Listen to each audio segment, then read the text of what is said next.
Ce jour-là, j'ai eu l'impression de perdre toute ma famille proche avec laquelle j'avais vécu des années. J'avais l'impression de ne plus avoir de mère. Je ne suis pas triste qu'elle soit en prison après ce qu'elle a fait. Mais j'aimerais retrouver ma mère. Et c'est ce que je cherche chaque fois que je lui parle.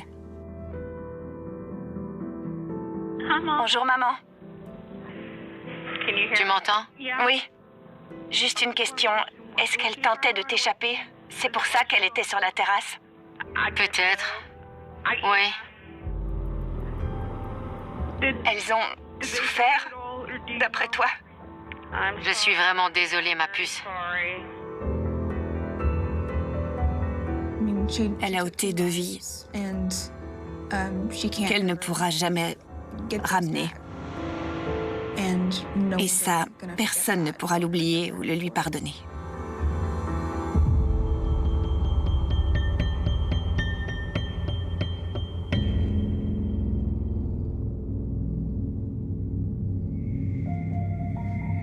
Je n'avais jamais vu cette photo. Je n'avais jamais vu à quoi elle ressemblait ce jour-là.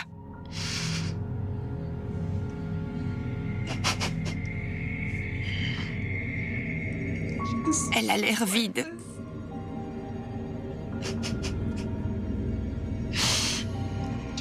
C'est le visage de ma mère, mais son âme n'est plus là.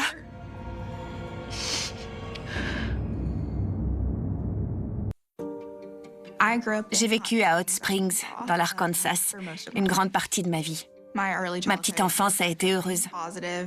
Ma mère et moi étions très proches. Mon père n'était pas souvent là. Il est chauffeur poids lourd, alors il revenait peut-être une fois toutes les 2 semaines. Mais je n'ai jamais eu l'impression qu'il y avait des problèmes. Quand on était tous les 3, on était une famille très heureuse, sans souci apparent en général. Mais même si je ne le voyais pas, il y avait quand même des problèmes, c'est sûr.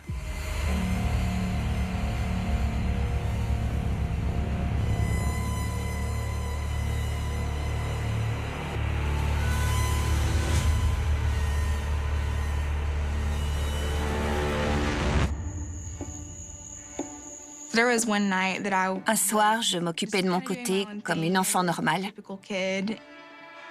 Et tout à coup, ma mère s'est mise à crier sur mon père. Comment tu as osé? Quand ça a commencé, j'étais dans la pièce d'à côté. Alors j'ai passé la tête. J'ignorais ce qu'il se passait et pourquoi. Après tout ce que j'ai fait! Elle le surplombait et lui était assis sur une chaise. Il ne disait rien. Il n'a pas essayé de se défendre ou de répliquer. Tu vas rester assis là? Elle a alors jeté son alliance à travers la pièce.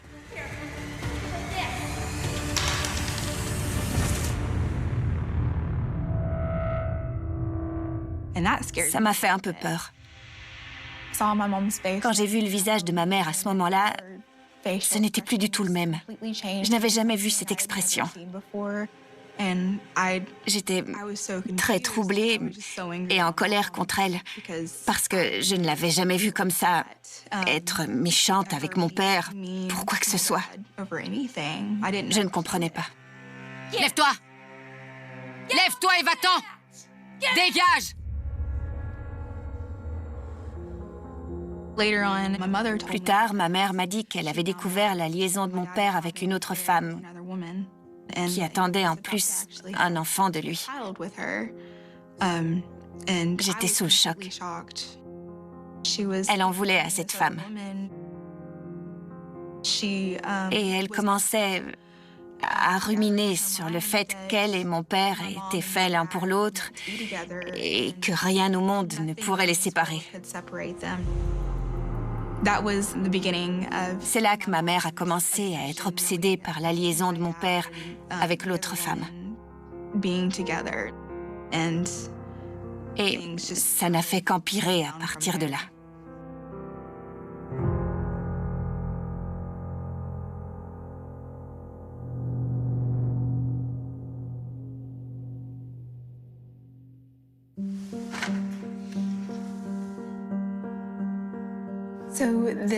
C'est moi et ma petite sœur Megan, au lendemain de sa naissance.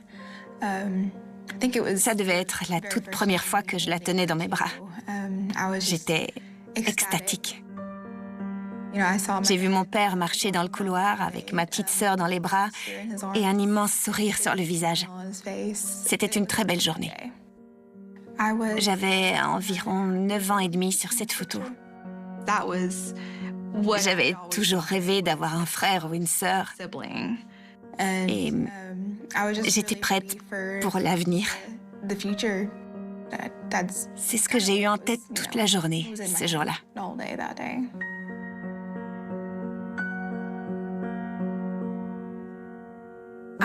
J'essaye vraiment de m'accrocher aux bons souvenirs parce qu'une grande partie de sa vie n'a pas été joyeuse du tout. Et je ne pouvais rien faire pour changer ça.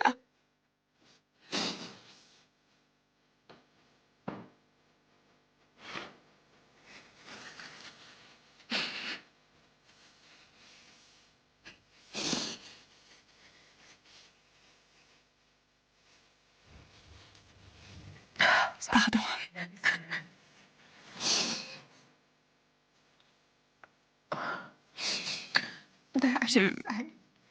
Je ne pouvais pas la sortir de cette situation parce que j'étais moi-même une enfant. Alors je ne savais pas quoi faire. Et je n'ai vraiment compris à quel point c'était toxique dans ce foyer que quand il était trop tard.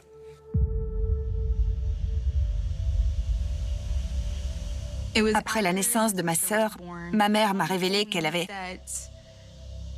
décidé de faire ce bébé pour garder mon père. Parce qu'elle avait l'impression qu'il allait mettre un terme à leur mariage, quitter la maison et nous abandonner, ma mère et moi. Elle avait donc cherché un moyen de le retenir. C'était assez clair pour moi que ma mère nourrissait une forte jalousie envers la femme avec laquelle mon père avait une liaison. Parce que chaque fois qu'il partait sur la route, elle avait peur qu'il aille la voir au lieu de travailler. Et parfois, c'était le cas. Elle en discutait avec moi beaucoup. Assez souvent, pour tout dire. Presque tous les jours, elle parlait de mon père et exprimait l'espoir qu'il ne la quitte pas.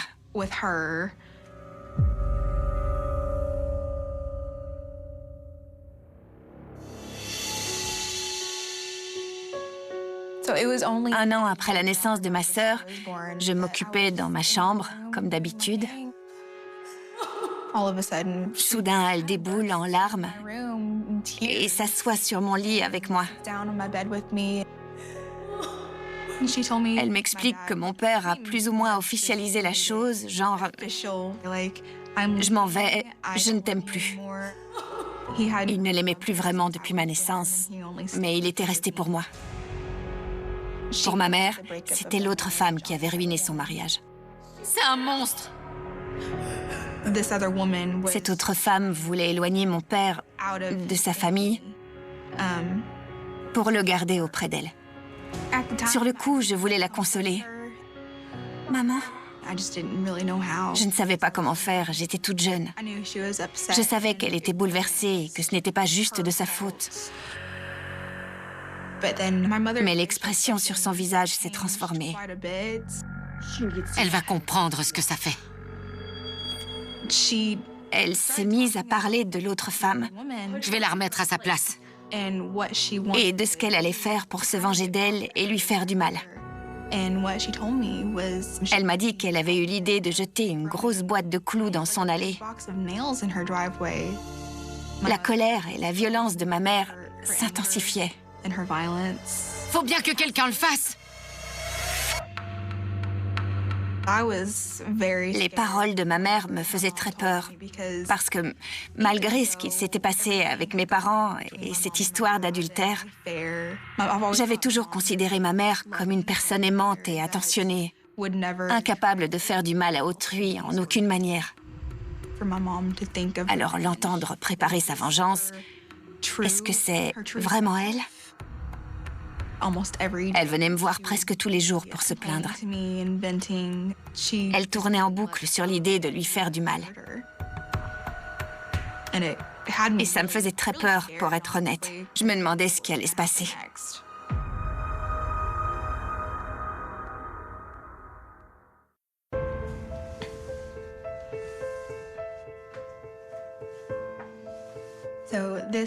Cette photo montre ma grand-mère et ma petite sœur, Megan. À ce moment-là, ma sœur devait avoir 3 mois. Et c'était la première fois que ma grand-mère la voyait.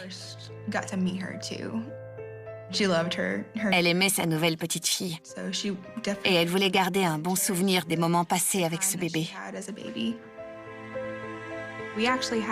Après le divorce de mes parents, on a dû s'installer chez ma grand-mère parce qu'on n'avait pas les moyens de vivre seul. Et l'adaptation a été très difficile au début. En plus, ma grand-mère avait des problèmes de santé qui la faisaient souffrir. Elle n'était plus toute jeune. Elle avait plus de 70 ans. On s'aimait, elle et moi. Et je sais que ma grand-mère aurait fait tout son possible pour me protéger. Mais on ne pouvait pas se permettre d'aller vivre ailleurs que chez elle. La frustration s'est donc accumulée chez ma mère, provoquant de nombreuses disputes entre elle et ma grand-mère.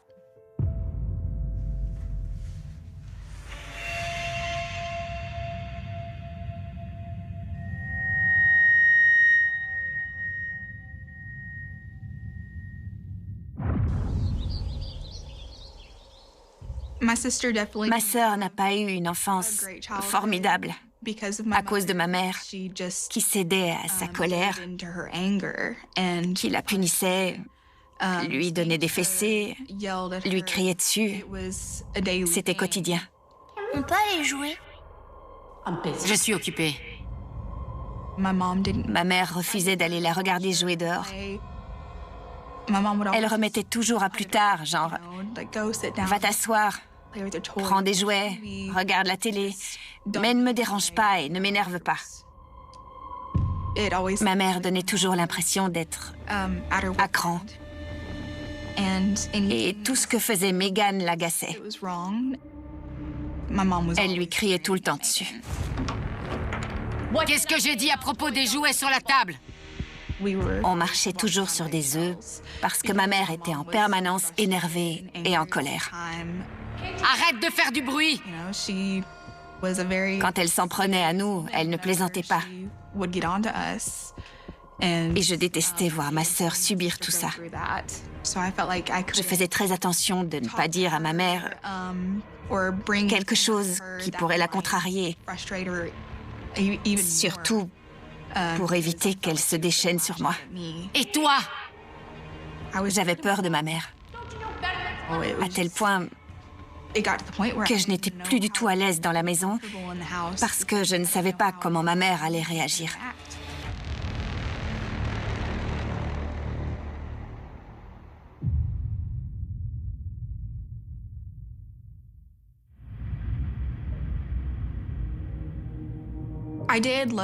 J'aimais bien voir mon père parce que c'était différent. Ça me permettait d'échapper un peu au quotidien de la maison. Il nous sortait et on faisait des choses, comme manger au restaurant, faire du karting, etc.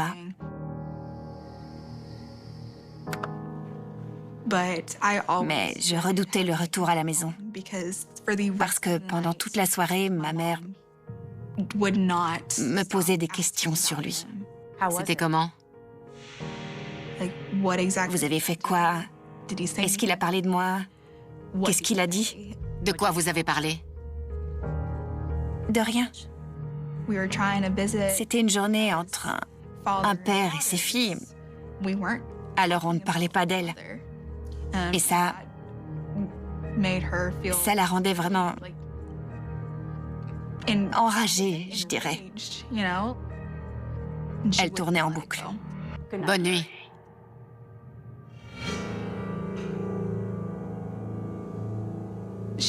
Elle voulait tout savoir, ce qu'on faisait, ce qu'on disait, alors que ça ne la concernait pas. Quand je voyais mon père, il demandait juste comment allait ma mère. Et je répondais, ça va, la routine, elle va au travail et rentre à la maison. Mais il ne disait jamais de mal d'elle. Il était là pour passer du temps avec moi, pas pour parler d'elle. Je pense qu'elle avait peur qu'il parle d'elle. Mais en même temps, c'est ce qu'elle espérait. Ça aurait voulu dire qu'il pensait à elle. Je pense que chaque journée passée avec mon père l'a rendue de plus en plus paranoïaque. Elle pensait toujours qu'il se passait des choses entre mon père et moi que je ne lui racontais pas. Alors qu'on ne parlait pas d'elle. J'essayais juste de passer un bon moment avec mon père. Et le temps passant, elle était toujours remontée contre mon père et ma belle-mère pour ce qui s'était passé. Et elle n'arrivait pas à accepter que mon père ne reviendrait jamais auprès d'elle. Elle a sombré de plus en plus dans la dépression.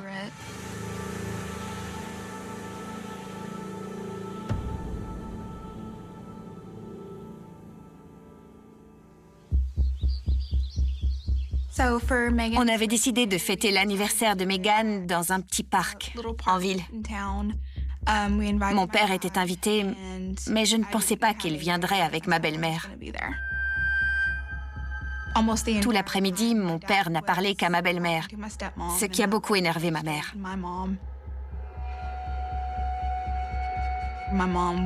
Ma mère était très tendue et contrariée par ce scénario et par son sentiment d'impuissance. Mais c'était très malsain de voir à quel point elle essayait de s'accrocher à lui. Et elle n'aurait pas dû faire ça. Vers la fin, alors qu'on rangeait tout, ma belle-mère a dû dire quelque chose à voix basse. Je ne sais pas exactement quoi, mais ça concernait ma mère. Elle est toujours comme ça? Et ça a rendu ma mère furieuse. Elle a ouvert le coffre de notre voiture et elle en a sorti un gros bout de bois dont je ne connaissais même pas l'existence. Elle l'a pris dans ses mains. T'as quelque chose à dire? Prête à la frapper avec. J'ai eu très peur. On a tous eu très peur. Je t'écoute. Je ne savais pas quoi faire pour la calmer. Je l'ai supplié, « S'il te plaît, maman, ne fais pas ça. » Et en voyant ça, mon père l'a menacée de la dénoncer aux services sociaux. Alors ma mère est revenue à grands pas vers la voiture. Elle tenait toujours le gros bout de bois qu'elle a violemment jeté dans le coffre, manquant de peu la tête de ma sœur. J'ai eu très très peur et je ne savais pas quoi faire. Grimpe. J'étais bouleversée et effrayée par cet incident et je n'avais aucune idée de ce qui allait se passer ensuite. Je crois qu'on n'en a plus jamais parlé après ce jour-là. Cet épisode a été mis de côté. C'était la première fois que je voyais ma mère agir aussi violemment. Mais ça n'allait pas être la dernière.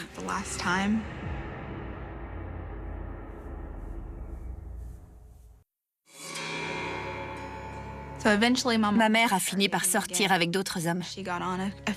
Elle s'est inscrite sur des sites spécialisés et a rencontré d'autres hommes.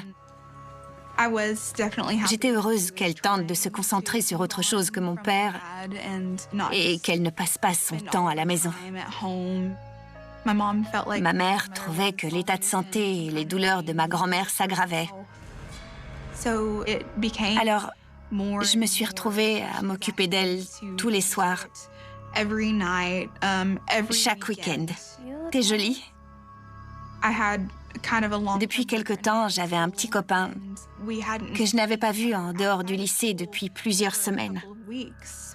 Alors j'ai dit, ça fait un bail qu'on ne s'est pas vu en dehors de l'école. Est-ce qu'on peut sortir? Et ma mère n'a pas hésité une seconde. Elle a dit, non, c'est moi qui vais sortir avec mon mec. Chaque fois que je tentais d'exprimer ce que je voulais ou ressentais, elle me répondait que je devais faire ce qu'on me disait. Fin de la discussion. Elle m'a dit de prendre mes responsabilités, mais Megan était ma sœur, pas ma fille. C'était la sienne, et c'était donc sa responsabilité à elle. Ma mère faisait passer ses besoins et envies avant les miens. Puis elle a commencé à s'absenter, plus seulement les soirs, mais pendant quelques jours. Et moi, je devais rester à la maison avec ma sœur. Je ne pouvais ni sortir ni faire quoi que ce soit. Je voulais que ma mère soit heureuse, mais elle partait tellement souvent que j'avais l'impression d'être la maîtresse de maison. Avec le temps, c'est devenu de plus en plus tendu entre nous.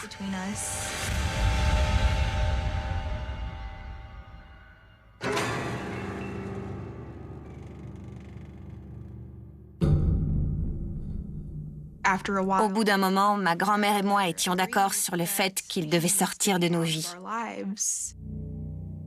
Qu'est-ce qu'il y a? C'était très dur pour moi parce que je savais qu'elle allait balayer mes arguments. Il ne t'apporte rien de bon. Tu ne sais rien de ce qui est bon pour moi. Je lui ai fait comprendre que je ne pensais pas qu'il était bien pour cette famille. Sale gosse. Ça ne lui a pas plu et elle est devenue furieuse contre moi. Elle a commencé à me hurler dessus, ce qui m'a fait très peur. J'essayais de me défendre, mais je me suis mise à pleurer. Je n'ai pas réussi à retenir mes émotions. Pourquoi tu fais ça? C'est monté très vite. La ferme. Puis elle a poussé ma chaise. J'ai basculé et ma tête a failli percuter le réfrigérateur. J'étais sous le choc, complètement sans voix. J'étais bouleversée par son geste. Je n'arrêtais pas de me dire, comment ma mère peut-elle faire ça? Elle ne s'est pas excusée. Et j'ai alors renoncé à avoir de bonnes relations avec ma mère. À ce stade, je n'avais plus aucune confiance en elle. Je ne savais pas quoi faire ni quoi lui dire pour qu'elle essaye de changer. Ce jour-là, dans la cuisine, c'était la première fois qu'elle se montrait violente envers moi. Et j'avais une peur bleue que ça se reproduise un jour ou l'autre. Après ça, je ne me sentais plus en sécurité chez moi.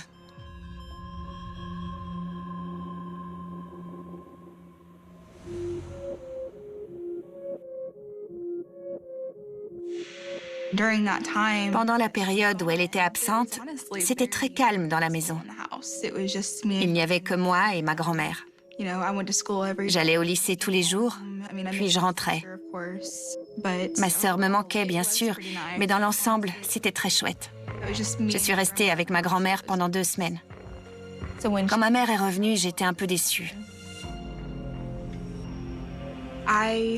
Je pensais qu'elle venait chercher des affaires et qu'elle repartirait chez son compagnon. C'est en tout cas ce qu'elle avait dit au début. On va rester finalement. Mais elle a fini par admettre qu'elle revenait vivre avec nous parce que son compagnon l'avait mise à la porte. Ma mère m'a demandé si elle pouvait dormir sur mon lit. Mais comme elle était toute sale et en sueur et qu'elle ne voulait pas prendre une douche, je lui ai demandé de prendre une douche ou peut-être de changer mes draps après.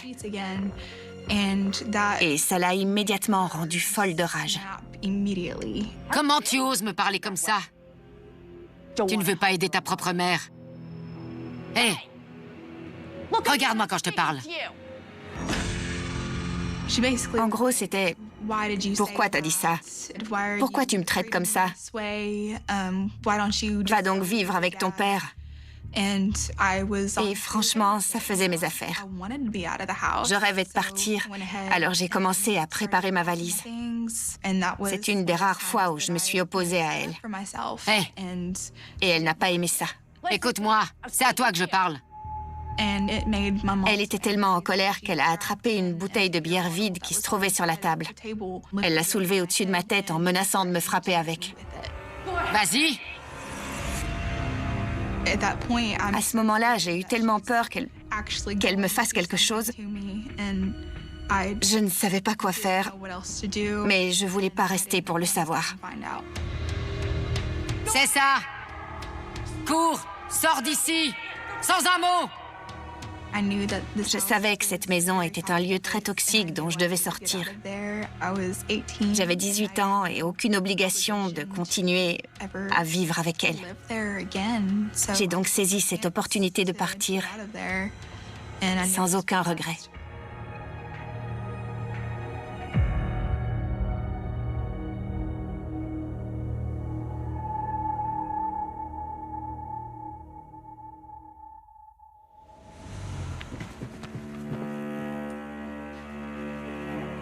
Le moment idéal, c'était quand ma mère allait chercher ma sœur à la descente du bus. Ça me laissait un quart d'heure pour rentrer, prendre mes affaires et partir. C'est ce que j'ai fait. Christine! Quand j'étais à l'intérieur, j'ai vu que ma sœur avait devancé ma mère pour rentrer à la maison. Alors, j'ai pu lui dire « Salut, je t'aime, tu me manques. Et je suis désolée que ça se soit passé comme ça. Bon, on se voit plus tard. » Et c'est tout. Je repense souvent à ce moment. C'est la dernière fois que j'ai pu lui dire que je l'aimais et la prendre dans mes bras. C'était dur de laisser ma sœur là-bas. Je savais que ma mère ne la traitait pas bien non plus. Avec le recul, ça m'attriste énormément que ce soit la dernière fois. Je sais que j'aurais pu revenir et j'ai l'impression que j'aurais pu en faire plus. Mais en même temps, je ne savais pas comment faire. Je ne savais pas comment contourner ma mère et venir en aide à ma sœur.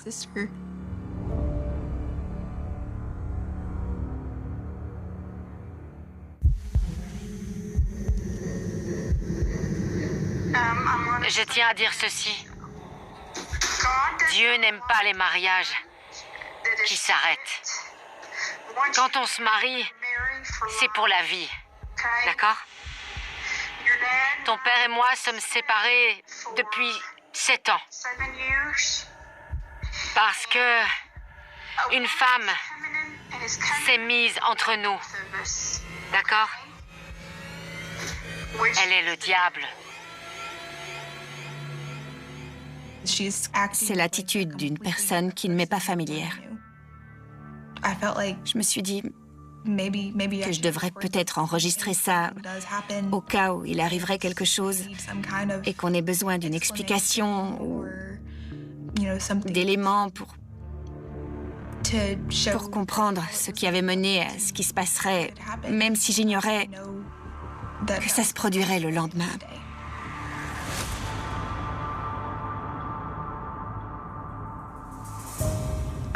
J'ai pas bien compris ce qu'il disait parce que il était dans tous ses états.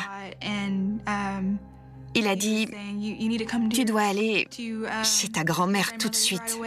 Il s'est passé quelque chose. J'ai dit, mais quoi donc? Que se passe-t-il? Il y a une urgence. Il était en larmes. Je ne comprenais pas ce qui se passait jusqu'à ce qu'il lâche. Ta mère a tué ta sœur et ta grand-mère.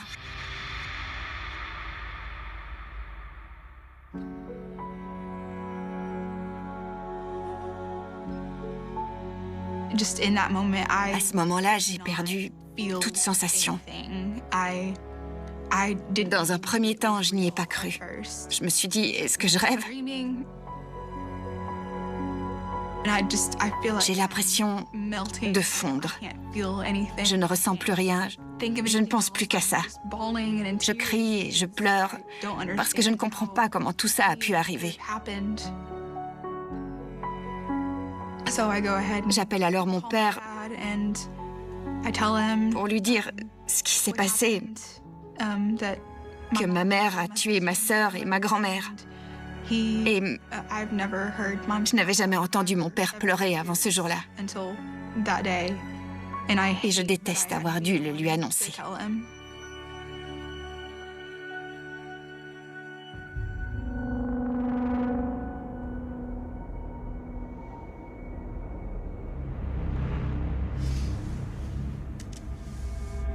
On fait d'abord le tour de la maison. Donc nous deux, on couvre la maison et 2 autres y vont avec le chien. Oui, vu qu'on sait pas où elle est, cette bonne femme. Peut-être qu'elle est à l'arrière. On arrive. Bien reçu.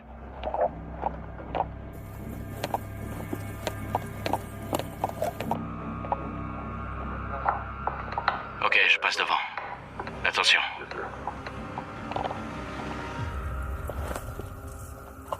Je lui passe les menottes.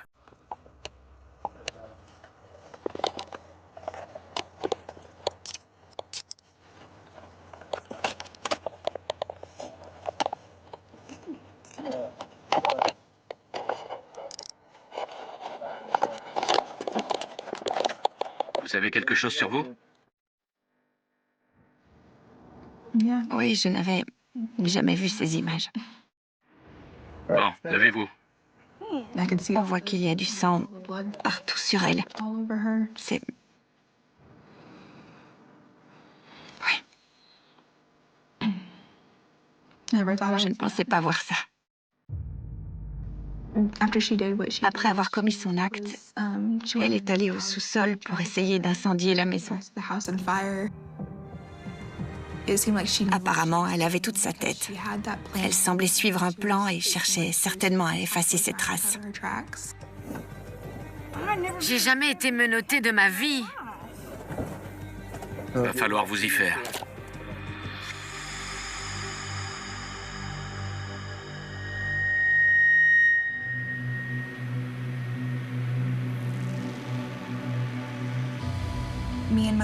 Lors de ma discussion avec ma mère la veille au soir, elle m'avait dit qu'il y avait une urgence et que je devais revenir tout de suite. J'ai répondu « Désolée, mais je ne reviendrai pas à la maison à moins qu'il y ait quelqu'un de blessé ou de mourant. » Écoute-moi, Christine. Obéis-moi et rentre à la maison. Je peux pas rentrer maintenant, maman. Elle voulait à tout prix que je revienne à la maison sans vraiment m'expliquer pourquoi. Je suis sérieuse, Christine. Écoute-moi bien. Ce que tu dis n'a aucun sens. Bien sûr que si. Je lui ai répété plusieurs fois « Non, je ne veux plus vivre sous ce toit toxique. C'était pas sain et je ne voulais plus vivre comme ça. » Et elle a eu l'air scandalisée par le fait que je ne lui obéisse pas. Tu dis n'importe quoi. Pour toi, c'est n'importe quoi. Pas pour moi. En parlant de ma mère avec mon père, il m'a dit qu'elle l'avait appelée avant moi. Elle lui avait demandé s'il pouvait venir l'aider à récupérer le sapin de Noël et à l'installer. C'était un mensonge. On l'a su après les événements parce que le sapin était déjà dans la maison. Elle a donc essayé de nous faire venir tous les deux. Je n'aurais jamais cru qu'elle puisse commettre un acte pareil.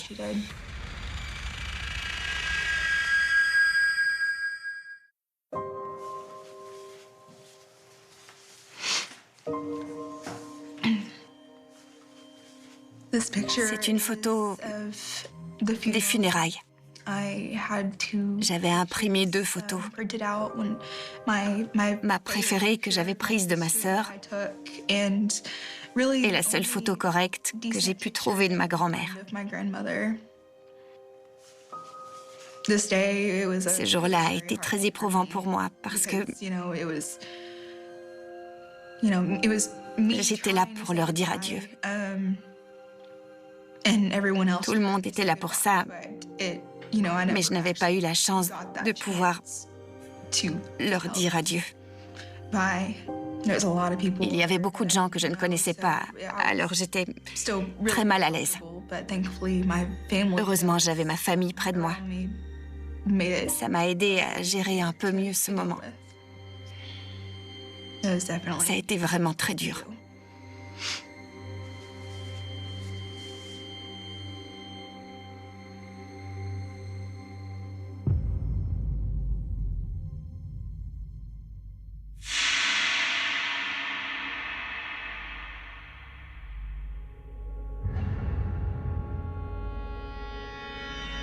Tu as cherché à lui enlever sa souffrance? C'est ça? Peut-être, je sais pas. Ça me faisait mal parce que je sais qu'elle souffrait. Tu sais, je détestais la voir souffrir. Mais Megan ne souffrait pas. Non, Megan ne souffrait pas. Mais j'étais fâchée contre elle parce que... Est-ce que tu avais planifié tout ça?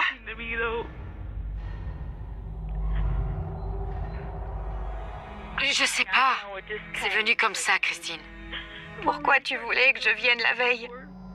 Je sais pas, j'étais en colère. Pourquoi tu voulais que papa vienne?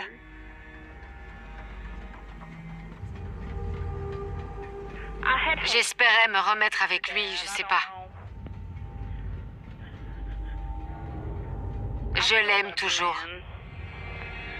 Pour moi, elle s'est servie de lui. Elle ne l'aime pas.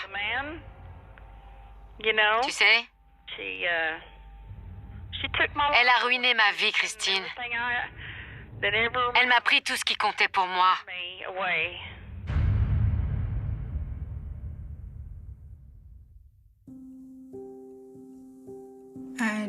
Je sais que ma mère a toujours détesté ma belle-mère depuis le jour où elle a découvert leur liaison.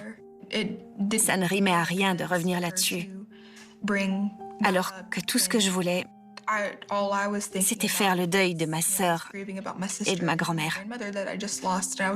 Et je parlais à la personne qui me les avait enlevés. Ça prouve bien qu'elle ne s'est jamais vraiment souciée d'autre chose que d'elle-même. C'est dur de savoir que ma sœur tentait de fuir, qu'elle a compris ce qui se passait et qu'elle n'a pas pu s'échapper. Je crois que ma grand-mère dormait dans son lit quand c'est arrivé. Alors j'espère que ça a été rapide et qu'elle n'a pas souffert. Mais ma sœur, je pense qu'elle a beaucoup souffert dans les derniers instants de sa vie. Et je déteste ça. J'aimerais parfois que ma mère ressente ce qu'elle leur a fait endurer, pour qu'elle se rende vraiment compte de la douleur qu'elle a causée. Parce que c'est pas juste. Elle n'avait rien fait de mal. Je veux que ma mère m'entende dire qu'elle a détruit ma vie, qu'elle l'a mise sans dessus-dessous, et que jamais je ne lui pardonnerai, même si elle me suppliait.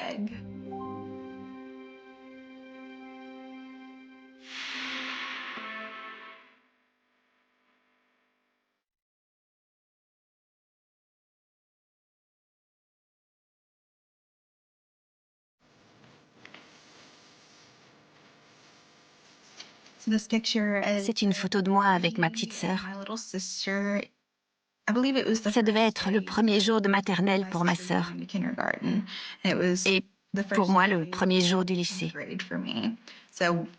On était donc toutes les deux super contentes à l'idée de se retrouver dans le bus pour aller à l'école et de partager cette expérience ensemble.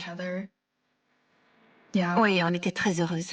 C'est un moment qui nous a rapprochés. Mais elle n'a pas eu la chance de grandir beaucoup, alors que moi, oui. Et c'est un constat qui me rend très triste.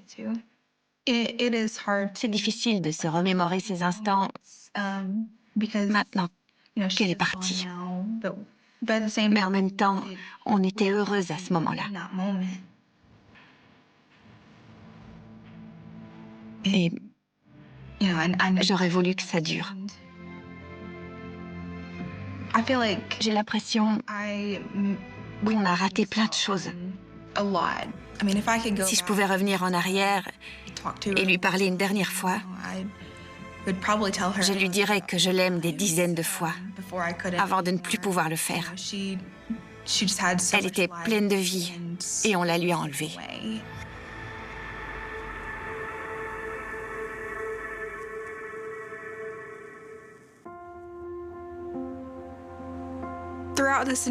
Pendant la période qui a suivi et jusqu'à maintenant, j'ai beaucoup appris de cette expérience. Et je sais maintenant à quoi je veux que le reste de ma vie ressemble. Je sais quel genre de mère je ne veux pas devenir. Je sais comment je ne traiterai pas mes enfants ou les membres de ma famille en général. Je vais tout faire pour avoir une meilleure vie que celle que ma mère m'a donnée. Et ça m'a aidé à traverser cette épreuve de me concentrer sur les choses positives qui ressortent de ça.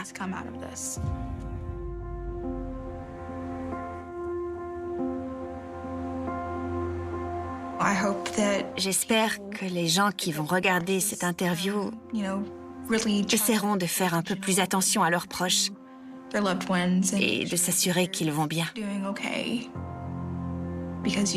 Parce qu'on ne sait jamais de quoi demain est fait. Et on peut perdre quelqu'un qu'on aime en un instant.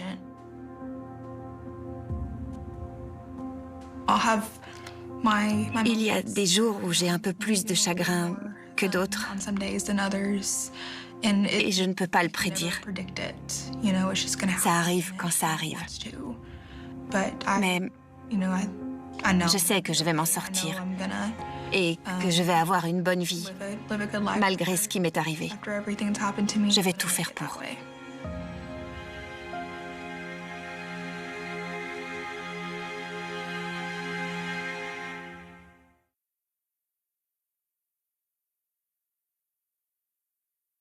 They found the front door half open at dawn, the Florida heat already pressing down on the quiet street like a hand over a mouth, and inside the house the air was wrong, heavy, still, carrying the sour hint of something that should not have been there, a silence that felt staged, deliberate, as if the house itself were holding its breath, and in that moment, before the tape went up, before the radios crackled, before the word homicide was ever spoken out loud, the case was already slipping into legend, already becoming the kind of story people would whisper about years later and swear they remembered differently, because this was Florida in 1995, a place of bright lawns and drawn curtains, of neighbors who waved every morning and locked their doors every night, and what lay beyond that half-open door would fracture that sense of safety in a way the community would never fully repair. The woman inside was known to everyone on the block, the kind of neighbor whose name you didn't need to remember because her face did the work for you, always out early, always polite, always predictable, a life built on routines that made her absence instantly noticeable, and when she didn't show up where she was supposed to, when her car sat unmoved and her phone rang unanswered, concern turned to dread with startling speed. Because routines are comforting until the day they break, and when they do, they announce disaster without saying a word. The living room told a story in fragments, a chair slightly out of place, a glass left unfinished, nothing overtly smashed, nothing screaming violence, just enough disarray to suggest interruption, to suggest that whatever happened here was sudden, unexpected, and close, terrifyingly close. Police moved carefully, their footsteps muted against the tile, eyes scanning for the obvious signs that never came, because this was not the kind of scene that handed over its secrets easily. There was no forced entry. No shattered window. No sign of a stranger crashing in from the outside. The door, they noted, could have been left open by someone who belonged there, someone who had no reason to break in, and that single detail would haunt the investigation from its first hour, because it narrowed the field in a way that made everyone uncomfortable. In a neighborhood like this, with its trimmed hedges and friendly nods, narrowing the field meant looking inward, and nobody likes to imagine the danger lives next door. By midday, word spread fast, faster than any official statement, faster than the yellow tape could contain it, and the street filled with hushed conversations and wide eyes, neighbors clustering in small groups, replaying the last time they'd seen her, the last wave, the last smile, each memory now burdened with a weight it never carried before. Some remembered seeing lights on late. Others recalled a voice, maybe raised, maybe not, a sound they hadn't questioned at the time because this was a safe street, because nothing bad ever happened here, because it's always easier to explain away unease than to confront it head-on. In hindsight, every detail felt like a warning sign missed, a clue hiding in plain sight. Detectives arrived with that particular gravity that shifts the tone of any room they enter, their questions calm, methodical, relentless, building a timeline out of scraps and impressions, asking who had been around, who had reason to stop by, who knew her habits well enough to know when she'd be alone. The answers pointed everywhere and nowhere at once. Friends. Acquaintances. Service workers. Neighbors. Too many possibilities, all of them ordinary, all of them unsettling. This was not a crime of chaos. This was controlled. Quiet. Intimate. And that made it worse, because it suggested intent, planning, a familiarity with the space and the person who lived in it. The medical examiner's preliminary findings offered no comfort, only more questions, the kind that pile up without offering direction, confirming that she had died hours before discovery, narrowing the window just enough to make everyone on the block feel exposed, because during those hours, life had gone on as usual. People had slept, watched television, stepped outside for a smoke. Someone, somewhere nearby, had been awake while this happened, and that realization settled over the neighborhood like a fog that refused to lift. Florida sun or not, the chill was real.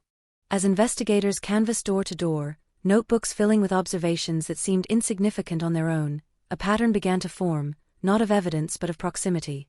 Several neighbors reported seeing nothing unusual, which in itself felt unusual, because something had happened here, something irreversible, and yet it had passed almost invisibly through a community built on observation and routine. Others mentioned a familiar figure, someone who moved easily between houses, someone whose presence never raised alarms because it had never needed to. À l'intime neighbor. Friendly. Helpful. Always around. The kind of person who blended into the background by design, by habit, by years of being exactly who everyone expected him to be. At first, his name was just another line in a notebook, another person to check off the list, because in the early days of an investigation, no one wants to leap to conclusions, no one wants to turn suspicion into accusation without something solid to stand on. He spoke calmly. Cooperated fully. His timeline seemed ordinary, unremarkable, almost too clean, but clean timelines are common in quiet neighborhoods, and detectives, trained to distrust coincidences but also trained to avoid tunnel vision, moved on, chasing other leads that felt louder, messier, more obviously dangerous. Days turned into weeks, and the initial shock calcified into a low-grade fear that settled into daily life. People locked their doors earlier. Parents kept their children closer. Conversations on the street grew shorter, guarded, the unspoken question always hanging in the air, could it happen again, and if so, would we see it coming? Tips poured in, most of them useless, some of them cruel, each one demanding time and energy that the case was already bleeding away. Without a clear suspect, without a weapon, without a confession, the investigation began to drift, not for lack of effort, but because some crimes are built to resist resolution. Inside the house, forensic teams returned again and again, chasing microscopic truths, fibers, prints, anything that could anchor the case to a person rather than a theory, but the scene refused to give itself up. It was as if the killer had understood the limits of the space, had known exactly what to touch and what to leave alone, a level of awareness that suggested more than chance. This was not a panicked act. This was deliberate. And deliberation implies time, and time implies patience, and patience implies someone who had been watching, waiting, learning. As media attention flickered and flared, headlines grew sharper, more speculative, words like mystery and cold case creeping into the language far too early, as if the story itself were rushing toward a conclusion the investigators were not ready to accept. Each article added pressure, not just on law enforcement, but on the community, which found itself trapped between wanting answers and fearing what those answers might reveal. Because answers, in cases like this, rarely arrive without consequences. The neighbor's name surfaced again, this time not as a lead but as a whisper, the kind that spread sideways, unrecorded, unconfirmed, carried in lowered voices between people who had known him for years and were suddenly re-examining every interaction, every favor, every moment that had felt normal at the time. Was he too helpful? Too present?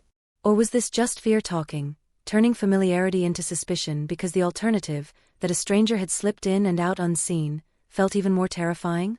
Detectives listened, noted, filed it away, unwilling to act on instinct alone, because instinct can lie, and in 1995, without the tools that would one day redefine cold cases, evidence was everything. Months passed. Then a year. The file thickened even as momentum thinned, the case drifting toward that dangerous category where leads dry up and urgency fades, not because the crime matters less, but because time has a way of dulling even the sharpest edges. The house was cleaned. Sold. Lived in again. Life moved forward, unevenly, awkwardly, but inevitably, and yet the absence remained, a hollow space in the collective memory of the street, a reminder that something unresolved still lingered beneath the surface. Investigators changed assignments. New detectives read old notes, retraced old steps, saw the same gaps their predecessors had seen, felt the same frustration settle in their chests, because the case refused to be pinned down. Every so often, a tip would spark brief hope, a name, a sighting, a rumor, only to collapse under scrutiny, leaving behind nothing but exhaustion and the creeping fear that this story would never end properly, never resolve, never deliver the clarity everyone wanted. And through it all, the neighbor remained, a constant presence in a story defined by absence, aging along with the case, blending back into the rhythms of the street, a reminder that time does not pause for grief or suspicion, that people continue to live their lives even as unanswered questions stack up behind them. No arrest. No trial. No closure. Just a Florida street baking under the sun, carrying a secret it did not yet know it was keeping, waiting for the moment when the past would refuse to stay buried any longer. Years slid by the way they always do in unsolved cases, quietly at first, then all at once, until the crime no longer felt recent but never felt finished either, and the file sat in records rooms with its corners softening, its photographs yellowing slightly, its impact dulled only on the surface, because beneath that official stillness the case continued to pulse. A steady reminder that something violent had happened here and had never been answered for.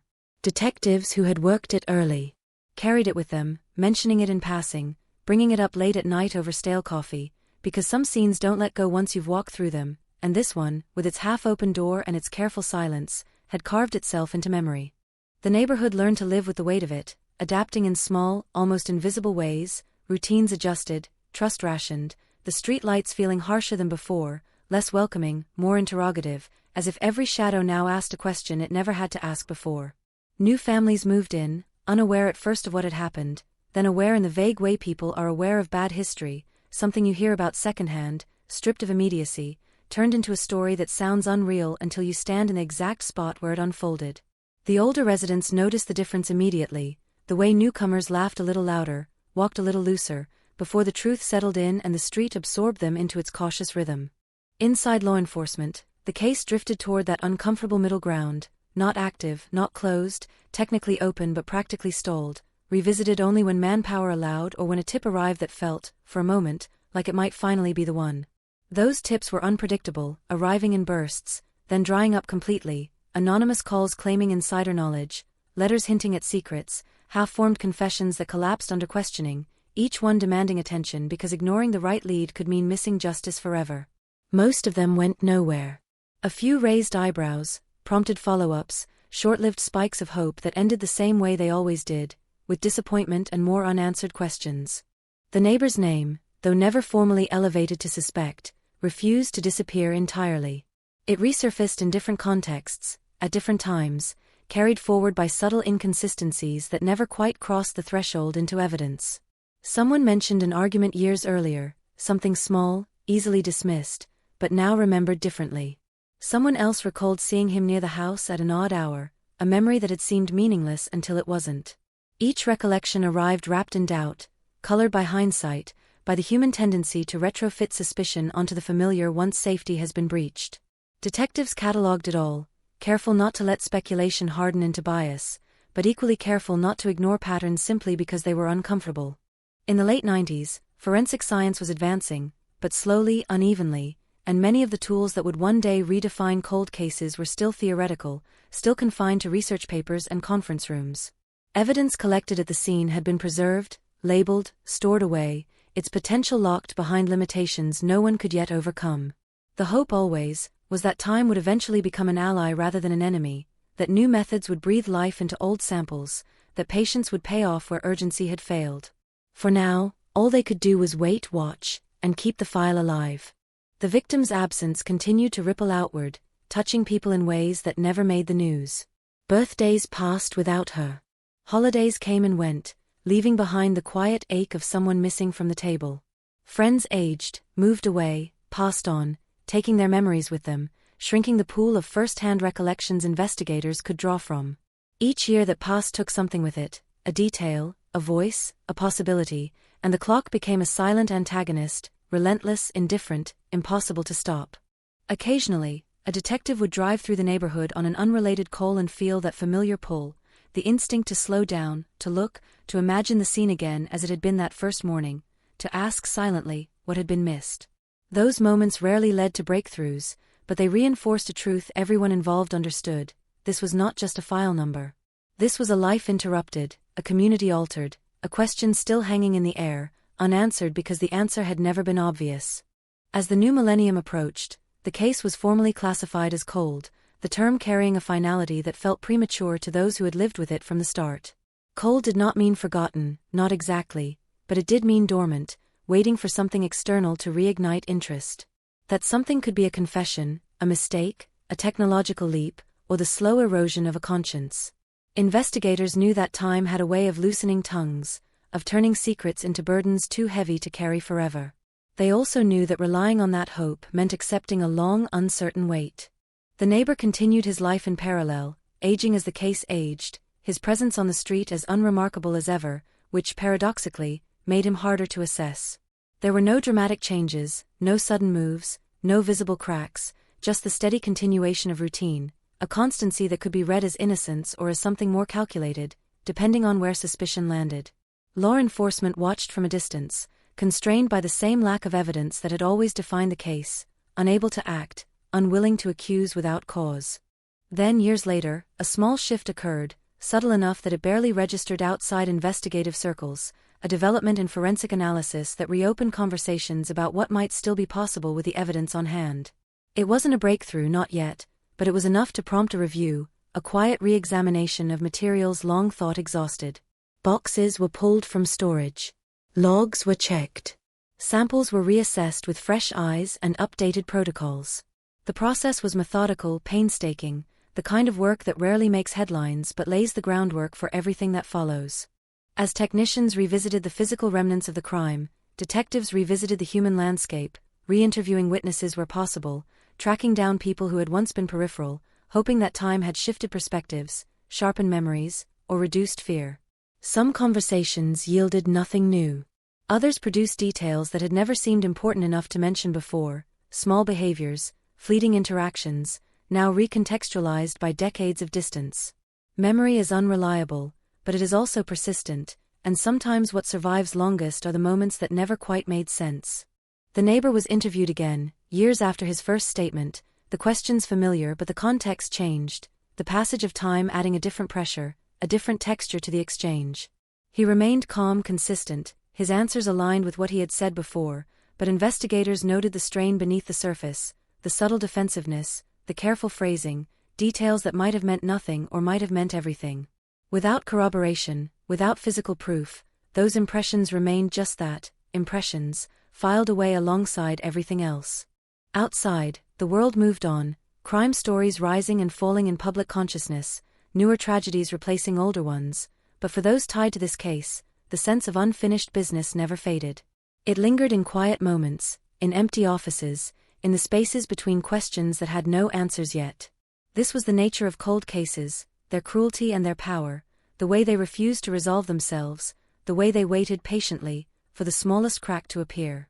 By the time 2 decades had passed, the case had become a benchmark, a reference point, cited in discussions about unsolved crimes, about patience, about the limits of investigation and the promise of perseverance. It was no longer just about what had happened in that house in 1995, but about what could still happen, what might yet be uncovered if the right piece finally fell into place. And somewhere beneath the Florida sun, beneath the routines and the years, the truth remained, intact, unyielding, waiting for the moment when silence would no longer protect it. The crack finally came not with a confession or a dramatic tip, but with paperwork, with forms signed in fluorescent-lit rooms and evidence boxes opened under new protocols, the kind of moment that never makes the evening news but quietly changes everything. Advances in forensic science had been promised for years, spoken about like a distant horizon, and now they were here, practical, precise, capable of pulling meaning from what had once seemed inert. Samples taken from the house, handled carefully back in 1995 and stored with cautious optimism, were suddenly relevant again, their potential no longer theoretical but tangible, measurable, dangerous to anyone who had believed time would erase them. The lab work took months, slow and meticulous, each step documented, verified, repeated, because cold cases demand a level of certainty that fresh investigations can sometimes afford to rush past. Analysts knew the stakes. A mistake here would not just delay justice, it would damage credibility, poison a case that had waited decades for its moment. As results began to emerge, they didn't arrive as answers, but as probabilities, as partial matches, as statistical whispers that suggested direction without declaring truth outright. It was enough to reignite interest, enough to justify resources, enough to reopen doors that had been quietly closed.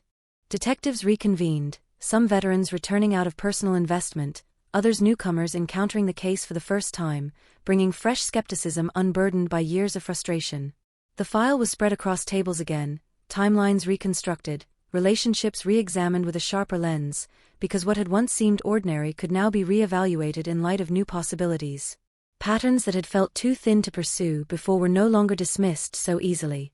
The investigation narrowed, not abruptly, but decisively, guided by data that refused to be ignored. The neighbor's name surfaced again, this time with more gravity, no longer just a whisper or a marginal note, but a point of convergence where proximity, opportunity, and emerging forensic indicators overlapped. It was not enough to accuse, not enough to arrest, but it was enough to focus. Surveillance was discreet, limited by legal boundaries and the passage of time, but attention shifted, subtle questions asked, background details revisited. His life, once a blur of normalcy, was now examined frame by frame, looking for fractures that had gone unnoticed. Interview intensifide. People who had long since made peace with not being asked again found detectives on their doorsteps, voices calm but insistent, explaining that new developments required old conversations to be revisited.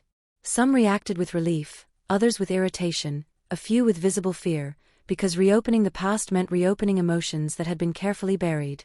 Memories surfaced unevenly, some clearer than expected, others distorted by years of retelling, but investigators listened to all of it, aware that truth often hides in repetition, in the overlap between accounts rather than in any single narrative. One detail, small and easily overlooked in 1995, gained new significance. A timing discrepancy.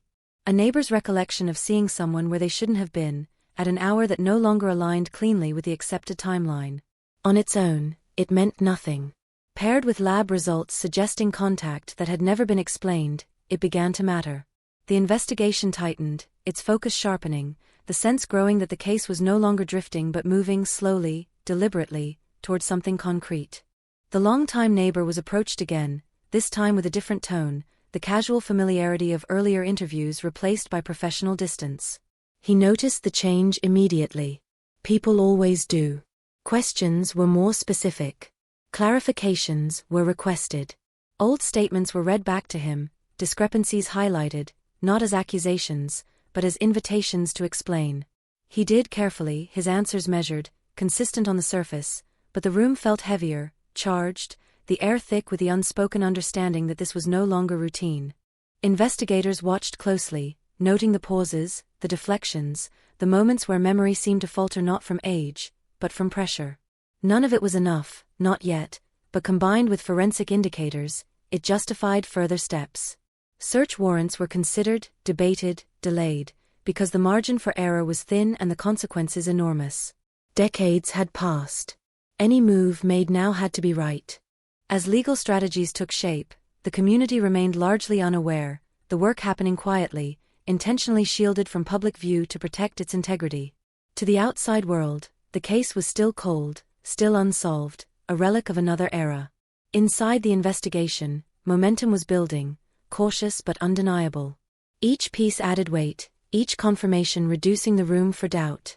The forensic results were refined, retested, pushed as far as the science would allow, until probabilities tightened into something closer to certainty. Still, science alone could not tell the whole story. It could suggest presence, contact, proximity, but motive and action required narrative, required context, required human explanation. That meant digging deeper into relationships, into history, into moments that had once seemed inconsequential. Old arguments were re-examined, past tensions reassessed, not dramatized, not exaggerated, but understood in their proper scale. The image of a perfect, uneventful neighborhood continued to erode under scrutiny, replaced by something more realistic, more human, where resentment simmered quietly and boundaries blurred over years of familiarity. No signe explosive. Nothing obvious. Just enough friction to remind investigators that violence rarely announces itself ahead of time. The neighbor's routine, so stable for so long, was mapped against the day of the crime with new precision. Work records, receipts, witness accounts. Gaps emerged, small windows of time previously dismissed as irrelevant, now scrutinized for possibility. Each gap was an opportunity, each unaccounted moment a question mark. None proved guilt on its own. Together, they formed a shape that was increasingly difficult to ignore. Pressure mounted internally. Detectives debated next steps, aware that moving too quickly could collapse the case, but waiting too long could mean losing what little leverage they had. Aging witnesses were not getting younger. Memories were not improving. The clock, once an enemy, was now a motivator, urging action before another year slipped by and took more answers with it. Finally, a decision was made to confront the past directly, to bring the neighbor in for a formal interview under conditions that left no room for ambiguity. This was no longer a casual conversation. This was recorded, structured, deliberate. The questions traced the same path again and again, circling key moments, testing consistency under repetition, watching for cracks that might appear when the pressure held steady. The room was quiet, the kind of quiet that amplifies every breath, every shift in posture, every flicker of emotion across a face. He denied involvement as he always had, but the certainty that once anchored those denials seemed thinner now, strained by the weight of evidence that could no longer be dismissed as coincidence. Investigators pressed gently, then more firmly, laying out what they knew without revealing everything, a calculated balance designed to provoke response without tipping their hand. He listened. He answered. He did not confess. And yet, when the interview ended, when he was allowed to leave, something had changed. The distance between suspicion and action had narrowed. What had once been a cold case defined by absence was now a case defined by accumulation, by the slow, relentless gathering of proof that refused to fade with time. The path forward was still uncertain, but it was clearer than it had ever been, and for the first time in decades, the possibility of resolution felt real, not as a promise, but as a looming inevitability, hanging in the air, waiting for the final pieces to fall into place. The shift from investigation to accusation is never announced out loud, it happens in the margins, in the tightening of language, in the way questions stop being open-ended and start pointing somewhere specific, and in this case that shift unfolded quietly, deliberately, as detectives moved from gathering possibilities to testing one increasingly unavoidable conclusion. The neighbor, once a background figure in a quiet street, was now the gravitational center of the case, not because of a single explosive revelation, but because everything else had slowly fallen away, leaving him standing alone in the negative space where answers should have been. Search warrants followed, narrow in scope, precise in wording, crafted to survive scrutiny, because after decades of waiting there would be no second chance if this collapsed. Old storage areas were opened.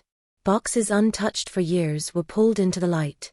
Items that had seemed meaningless when first collected were re-examined with a different purpose, not to find something new, but to confirm what was already suspected.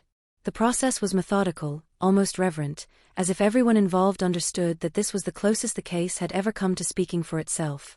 Nothing dramatic surfaced at first. No hidden weapon. No written confession. No obvious relic of guilt. Instead, there were alignments, confirmations, quiet validations of theories that had once felt speculative. Fibers matched where they should not have matched. Contact was supported where denial had stood for years. The science did not shout. It nodded. And sometimes a nod is more dangerous than a scream. Investigators built their case the way engineers build a bridge, piece by piece, stress-testing every assumption, anticipating every defense, because they knew exactly what they were up against. Time. Memory. Reasonable doubt amplified by decades. They knew the defense would argue contamination, coincidence, reinterpretation, the fallibility of human recollection stretched across years. So the work doubled back on itself, every conclusion checked and rechecked, every result verified independently, because the only thing worse than no resolution was the wrong one. As pressure mounted behind the scenes, the neighbor's life continued outwardly unchanged, which only sharpened the contrast. He still walked the same routes. Still exchanged the same greetings. Still existed inside the rhythms of the street that had once protected him with its assumptions. But investigators saw the strain now, the subtle changes, the vigilance, the awareness that something was shifting even if no one had said it out loud. People know when the ground beneath them starts to move. Another interview was scheduled, this time unavoidable, framed as procedural, but weighted with intent. He arrived composed, practiced in calm, but the dynamic in the room was different. The detectives were no longer searching for truth in a wide field. They were narrowing in, repeating questions not because they lacked answers, but because they wanted to see how he handled the ones that mattered. Timelines were laid out again, cleaner now, stripped of uncertainty. Gaps were pointed to directly. Explanations were requested, then requested again, phrased slightly differently, watching for drift. He pushed back politely, firmly, insisting on the same story he had told for years, a story that had survived this long precisely because it was simple, because it avoided detail, because it gave nothing away. But simplicity has limits, and under sustained pressure, it begins to look less like clarity and more like evasion. The room filled with that particular tension that arises when everyone present understands that the conversation is no longer casual, no longer exploratory, but no one is ready to say what it has become. Outside the interview room, prosecutors were looped in, cautious but attentive, reviewing summaries, examining evidence, asking the questions investigators had learned to anticipate. Is it enough? Is it clean? Will it hold? Each affirmative answer was provisional, each doubt addressed not with confidence, but with documentation. This was not about speed. This was about endurance, about building something that could stand up in court after decades of waiting. As the case tightened, word began to leak in the quiet ways it always does, not through headlines, but through tone, through the sudden seriousness in conversations that had once felt hypothetical. The community sensed it before it was told. Something was happening. The old story was being touched again, stirred after years of stillness. People who had lived with the case for so long felt the shift instinctively, the same way they had felt the original shock all those years ago. The neighbor noticed the looks now, the pauses, the way conversations ended a little sooner when he approached. No accusations were spoken, but suspicion has a gravity of its own, and once it takes hold, it changes the air around a person. He withdrew slightly, or perhaps people pulled away. From the outside, the difference was subtle. From the inside, it was unmistakable. Investigators prepared for the final steps with care that bordered on obsession. They revisited everything again, afraid not of missing something new, but of overlooking something old that could unravel the entire case. Every report was read aloud. Every interview transcript reviewed. Every piece of physical evidence traced from collection to storage to analysis. This was the moment when patience met consequence, when years of restraint would either be justified or exposed as misplaced. The decision to move forward did not come with celebration. There was no sense of triumph, only gravity. Arresting someone for a crime committed decades earlier carries a unique weight, because it means acknowledging that time did not heal this wound, that justice delayed had remained justice denied for too long. It also means accepting that the person being arrested had lived a full life in the meantime, years that now stood in stark contrast to the life that had been cut short. On the morning it happened, there were no sirens on the street, no dramatic sweep of flashing lights, just unmarked vehicles pulling up with quiet precision, doors opening, badges shown. The neighbor answered calmly, as he always had, the routine of the street momentarily colliding with the reality that routine could no longer protect him. He listened as he was told why they were there. He did not resist. He did not speak much at all. News traveled faster than the cars that took him away. Phone lit up. Messages flew. A case that had lived in the past suddenly snapped into the present, its name spoken again with urgency, with disbelief. Long-time residents struggled to reconcile the image they had carried for years with the one now unfolding before them. The neighbor. Arrested. The words felt incompatible, jarring, as if spoken in the wrong order. For investigators, the arrest was not an ending but a threshold. What followed would be scrutiny, challenge, defense strategy, the long process of proving in public what had been assembled in private. They knew the hardest part was still ahead. They also knew that turning back was no longer an option. As the street returned to its uneasy quiet, the weight of history pressed down once more, heavier now, reshaped by the knowledge that the threat had not been external, not a stranger passing through, but something familiar, something that had lived alongside them for years. The Florida sun rose and fell as it always had, indifferent to revelation, but beneath its glare the story had changed irrevocably. The cold case was no longer cold. It was awake. And nothing would be the same again. The arrest did not bring relief the way people imagine it does, not a clean release, not a collective exhale, but a new tension that spread through the community like an aftershock, because when a suspect is taken into custody after decades of silence, the past doesn't settle, it resurfaces, sharper, louder, demanding to be examined again under unforgiving light. The street that had learned to live with unanswered questions now had to confront the possibility that those questions had been standing in plain sight all along, wearing a familiar face, sharing small talk over fences, blending seamlessly into the background of everyday life. Inside the interrogation room, time compressed.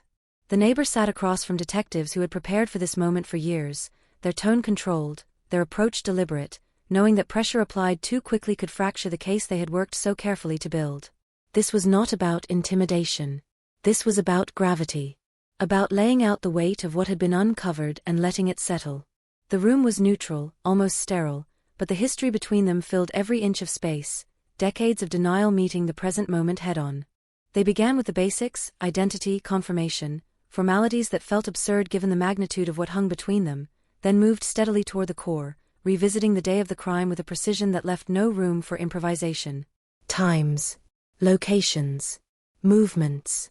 The neighbor listened, his expression guarded, eyes occasionally drifting as if searching for an exit that did not exist.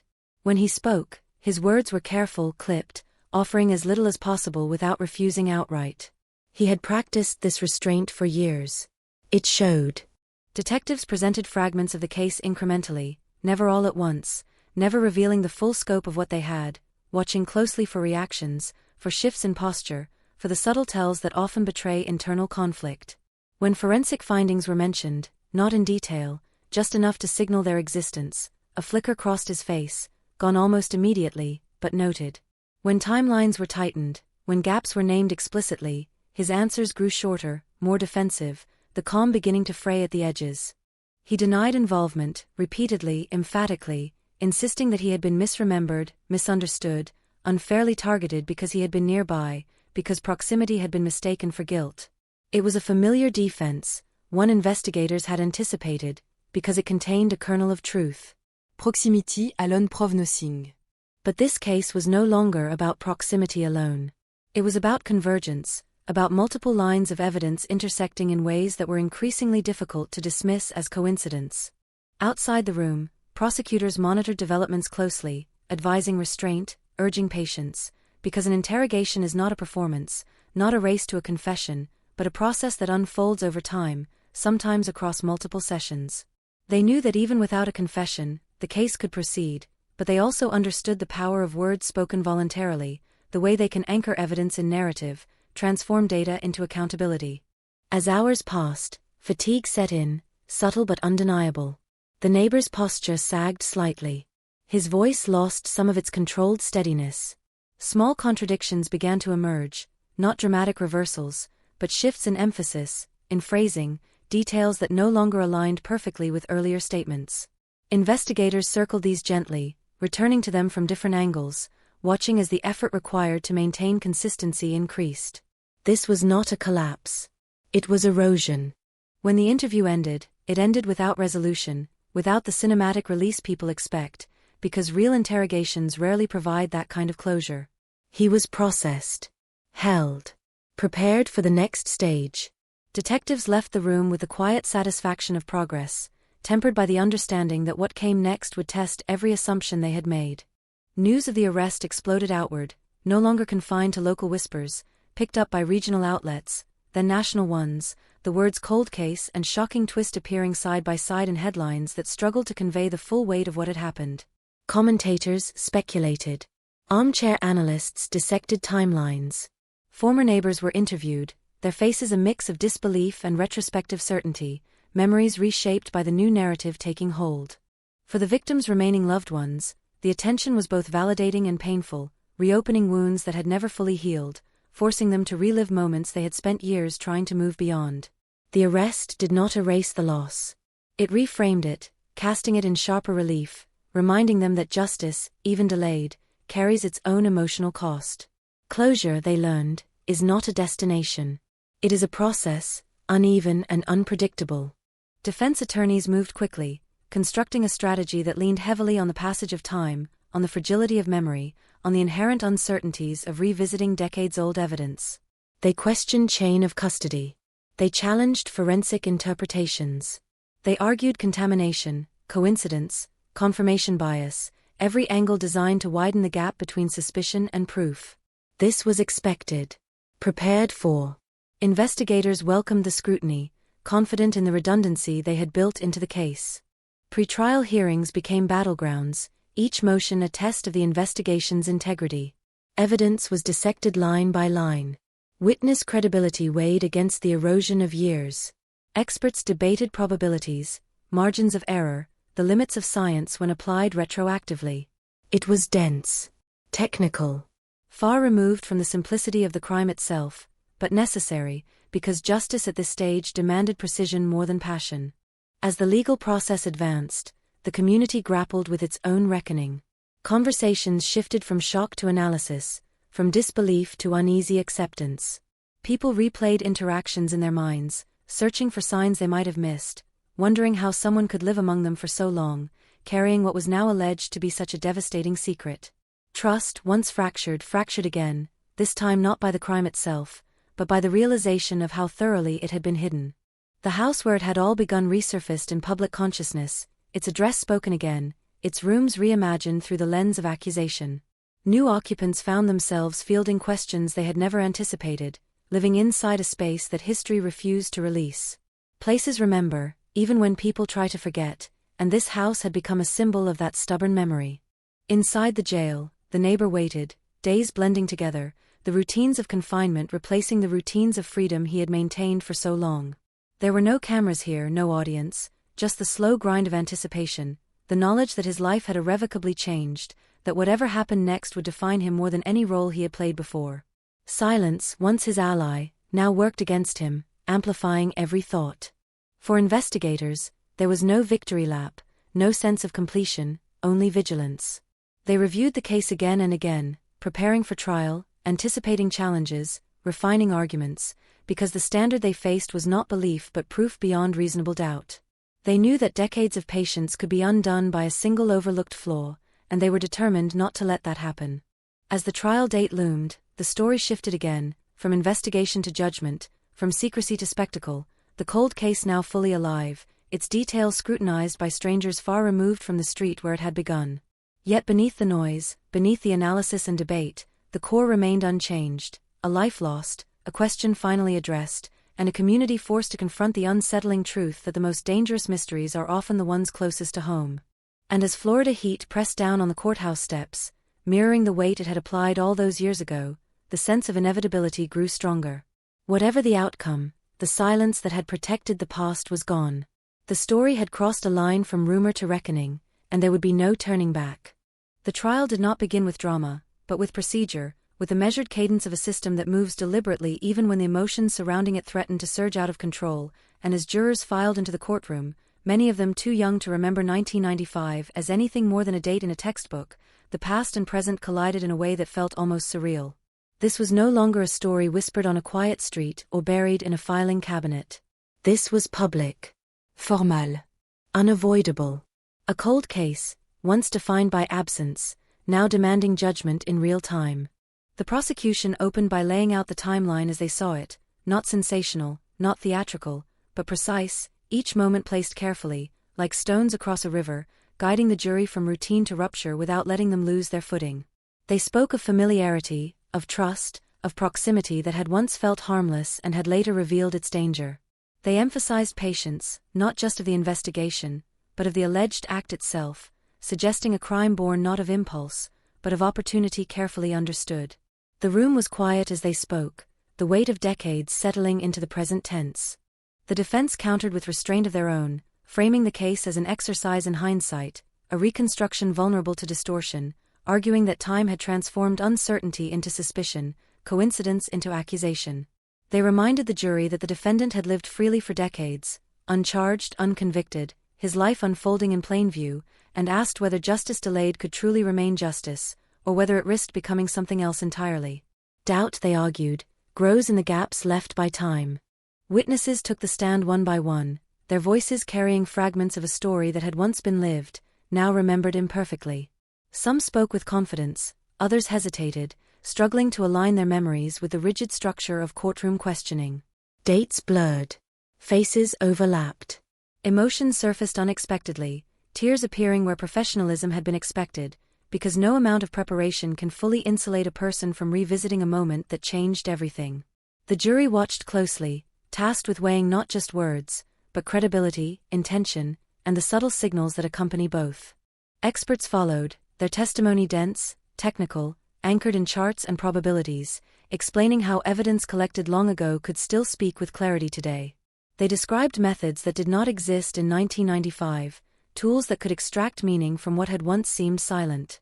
The defense challenged them aggressively, probing margins of error, questioning assumptions, highlighting the fragility of any conclusion drawn so long after the fact. It was a clash not of personalities, but of frameworks, certainty versus caution, progress versus skepticism. Throughout it all, the defendant sat largely still, his presence a study in restraint, eyes forward, expression controlled, the years having etched a kind of neutrality into his face that made it difficult to read what lay beneath. Observers searched for reactions, for moments of visible strain, but found little to hold on to. This too became part of the narrative, interpreted differently depending on who was watching, composure to some, detachment to others, a reminder that meaning is often projected as much as it is observed. As days turned into weeks, the trial settled into a rhythm, testimony stacking upon testimony, arguments layering over one another, the cumulative effect slowly shaping a picture that no single moment could define. Jurors took notes, their pens moving steadily, faces serious, aware that the decision they would eventually be asked to make carried consequences far beyond the courtroom. This was not just about guilt or innocence. It was about belief, about whether the past could be reconstructed with enough fidelity to justify punishment in the present. Outside the courthouse, cameras waited, commentators speculated, the story framed and reframed to fit the rhythms of modern media, sound bites replacing nuance, headlines compressing complexity into a handful of charged words. For the community, the spectacle was unsettling, the quiet horror of the original crime now amplified by attention it had never sought. People avoided the area, or lingered too long, drawn by a need to witness history even as it reopened old wounds. Inside, closing arguments approached, and with them a shift in tone. The prosecution urged the jury to see the case not as a collection of isolated facts, but as a pattern, a convergence of evidence that, taken together, told a coherent story of responsibility. They spoke of patience rewarded, of a system that, though slow, had not abandoned its duty. The defense responded by urging restraint, warning against the temptation to resolve discomfort with certainty, reminding the jury that doubt is not a flaw in justice, but its foundation. When the jury was finally sent to deliberate, the courtroom exhaled, the tension redirecting itself into anxious waiting. Hours passed. Then days. Speculation filled the void, each update parsed for meaning, each delay interpreted as a sign, though no one truly knew what was happening behind closed doors. Deliberation is its own kind of silence, one that demands respect but invites projection, and both sides waited, knowing that control had passed out of their hands. The verdict, when it came, arrived without flourish, spoken plainly, its words carrying the accumulated weight of everything that had led up to them. Some reacted immediately, emotion breaking through composure, relief and grief colliding in unpredictable ways. Others sat stunned, processing what had just been said, the finality of it settling slowly, unevenly. There was no universal response, no shared release, only individual reckonings unfolding in parallel. Sentencing followed later, another chapter in a process that seemed endless even as it moved inexorably forward. The judge spoke of accountability, of the seriousness of the crime, of the years lost to both the victim and the community, acknowledging the unusual nature of the case without allowing that to overshadow its core. The words were measured, formal, but they carried an undercurrent of recognition, an understanding that this was not a typical ending, not a neat resolution.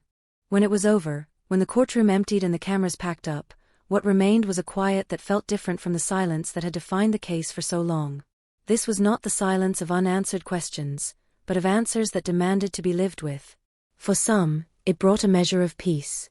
For others, it raised new doubts, new reflections, new what-ifs that would never be fully resolved. The street where it had all begun returned to its routines, as streets always do, but something fundamental had shifted. The story was no longer suspended in uncertainty. It had a shape now, a conclusion imposed by the system, whether embraced or contested. People spoke of it differently, with less speculation and more gravity, aware that the past had finally asserted itself in a way that could not be undone. And yet, even with a verdict rendered, the case did not simply disappear. It lingered in conversations, in late-night reflections, in the uneasy awareness that justice, when it arrives after so long, carries complexity alongside closure. The Florida sun continued its indifferent arc across the sky, illuminating a place forever marked by what had happened there, reminding everyone who lived beneath it that time can delay truth, but it does not erase it, and that some stories, once awakened, never fully fall silent again. The aftermath unfolded more quietly than anyone expected, not with celebration or collective relief, but with a strange, unsettled stillness, as if the community itself was unsure how to behave now that the question it had lived with for so long had finally been answered by a jury of strangers. The verdict did not close a door. It opened others, internal ones, forcing people to re-examine memories they had carried for decades and now had to hold against an official narrative that felt both clarifying and deeply unsettling. Justice had spoken, but understanding lagged behind. On the street where it began, the days resumed their familiar shape, garbage trucks rumbling through in the early morning, sprinklers clicking on at dusk, neighbors nodding politely as they passed, yet beneath that surface routine, a quiet recalibration was underway. Every interaction from the past was being replayed, scrutinized, reframed. À Borowet Toul. À brief conversation. À ouais va cross à driveway. Moments once filed away as ordinary were now heavy with implication, their meaning altered not by new facts, but by new context. The realization settled in slowly and unevenly, the danger had not arrived from outside. It had been embedded, normalized, accepted. For those closest to the victim, the verdict brought a complicated blend of validation and sorrow. Years of waiting had not prepared them for the emotional dissonance of finally hearing responsibility assigned. The legal system had done what it could, but it could not give back what had been taken, nor could it restore the version of the future that had vanished in 1995. Closure, they discovered, was not a moment but a process, one that unfolded in waves, sometimes bringing calm, sometimes reopening pain they thought had dulled with time. The defendant, now officially convicted, receded from public view, his presence reduced to paperwork, scheduled appearances, and the distant reality of incarceration. Yet his absence was felt as strongly as his presence had once been, a reminder that familiarity can be as deceptive as anonymity. Conversations about him became cautious, restrained, as if speaking his name too freely might invite uncomfortable questions about how well anyone truly knows the people around them. Law enforcement faced its own reckoning. For investigators who had carried the case for years, the outcome was a rare affirmation of patience, of persistence in the face of doubt, of the belief that some truths endure long enough to be uncovered even after decades of silence. But there was no triumph, only reflection. They understood better than anyone how close the case had come to being lost forever, how easily one misstep, one missed opportunity, could have left it unresolved. The verdict validated the work, but it also underscored the fragility of justice when time stretches too far. Within the broader true crime landscape, the case took on a life of its own, dissected in documentaries, podcasts, articles that framed it as proof that cold cases can be solved, that patience and technology can succeed where urgency once failed. The story was told and retold, often stripped of nuance, compressed into arcs that emphasized shock and revelation over the slow, grinding reality of investigation. For those who had lived it, these retellings felt incomplete, missing the texture of years spent not knowing, the quiet dread that does not translate easily into entertainment. The house remained, its walls unchanged, its address now permanently linked to a narrative it never asked for. New occupants learned quickly that some places carry histories that refuse to fade, that even when nothing outwardly marks them, they remain charged with memory. Real estate listings did not mention it, but neighbors did, carefully, respectfully, aware that silence could be mistaken for erasure. The house had become a landmark of sorts, not for what it looked like, but for what it represented. As time passed, debates emerged about the nature of justice itself. Was it enough, arriving so late? Did accountability after decades truly serve its purpose, or did it merely acknowledge a failure to act sooner? Opinions diverged, shaped by personal experience, by faith in institutions, by the weight of loss versus the promise of resolution. There were no easy answers, only perspectives shaped by the understanding that time complicates everything it touches. The jury members returned to their lives carrying a decision that would follow them in ways they could not fully anticipate. Some spoke of the burden of weighing decades-old evidence, of the responsibility of deciding a man's fate based on fragments preserved and interpreted long after the fact. Others found reassurance in the process, in the rigor of deliberation, in the belief that collective judgment, imperfect as it is, remains society's best tool for confronting wrongdoing. Their anonymity shielded them from scrutiny, but not from memory. For the community, trust rebuilt slowly, cautiously, never fully returning to its former simplicity. People became more aware, more observant, less willing to dismiss unease as imagination. The case became a reference point, a lesson passed quietly from one generation to the next, a reminder that safety is not guaranteed by familiarity, and that vigilance does not always announce itself loudly. Sometimes it lives in questions left unasked for too long. The passage of time did not soften the story's impact. If anything, it sharpened it, turning it into a cautionary tale about proximity, patience, and the limits of perception. The Florida sun still bathed the street in light, still cast long shadows in the evening, but those shadows now carried meaning, reminders of how easily normalcy can conceal darkness, how routine can mask intent. In moments of reflection, those connected to the case found themselves returning to the beginning, to that half-open door, to the sense that something was wrong before anyone could articulate it. That moment, frozen in memory, became symbolic of the entire story, a threshold between ignorance and awareness, between safety assumed and safety questioned. Crossing it had changed everything. The case did not end with sentencing. Appeals were filed, as they always are, arguments refined, legal battles continuing in quieter arenas far removed from public attention. The system moved on, procedural and persistent, acknowledging that finality is rare in matters of law. Yet regardless of what followed, the central truth remained: the silence that had once protected the crime had been broken, and it could not be restored. Years from now, the story would still be told, perhaps differently, perhaps with details emphasized or forgotten, but always anchored by the same unsettling core. A crime hidden in plain sight. A community forced to look inward. A truth that waited patiently for the moment when science, memory, and persistence finally aligned. And as night settled over the street, the houses quiet, the air heavy with heat and history, the lingering lesson pressed in on anyone willing to listen: that some mysteries do not announce themselves as mysteries at all, that they live alongside us, familiar and unremarkable, until time and truth conspire to reveal what was there all along, waiting unseen for decades.